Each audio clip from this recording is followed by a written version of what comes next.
Kamusta mga kaibigan? Ako nga pala si Vanna Faye. Sa mundo ng makabagong pakikipag-date, ang pag-swipe sa mga profile sa Tinder at iba pang apps ay tila naging pangkaraniwan. Pero sa likod ng mga simpleng swipe na ito, may mga tanong na bumabalot sa ating isipan. Paano natin matutukoy kung sino ang talagang nakalaan para sa atin? May mga sinyalis ba ang universo na dapat nating bigyang pansin? Isang mahalagang tanong din ang bumabalot sa marami. Is love really found online? Ang online dating ba isang daan patungo sa tagumpay? O ito ba isang landas na kabiguan at pagkasira ng puso? Ang online dating ay parang isang malaking buffet ng mga oportunidad. Hindi na tayo nakatali sa mga tao sa ating paligid. Maaari tayong makikilala ng libu-libong potensyal na kasosyo mula sa iba't ibang sulok ng mundo.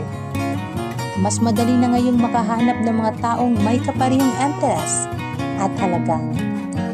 Ang virtual na pakikipag-ugnayan ay nagbibigay daan upang mas makilala natin ang isang tao bago ang unang pagkikita, na maaaring magpababa ng panganib ng hindi pagkatugma.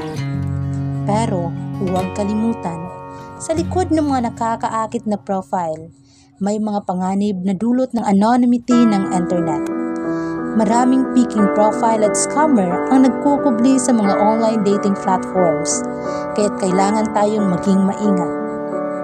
Ang labis na pag-asa sa virtual na koneksyon ay maaaring humantong sa pagkabigo kung ang mga pagpupulong ay hindi magtagumpay. Kaya ano ang susi? Ang online dating ay isang kasangkapan na dapat gamitin ng may responsibilidad.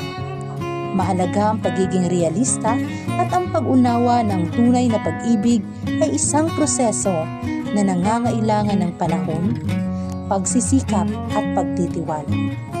Tandaan na ang tunay na pag-ibig ay hindi matatagpuan, ito ay nilikha. Kaya't maging matalino, maging bukas sa mga posibilidad at lumikha ng mga koneksyon na maaring magdala sa atin sa tunay na kaligayahan. Hanggang sa muli mga kaibigan, thanks for watching.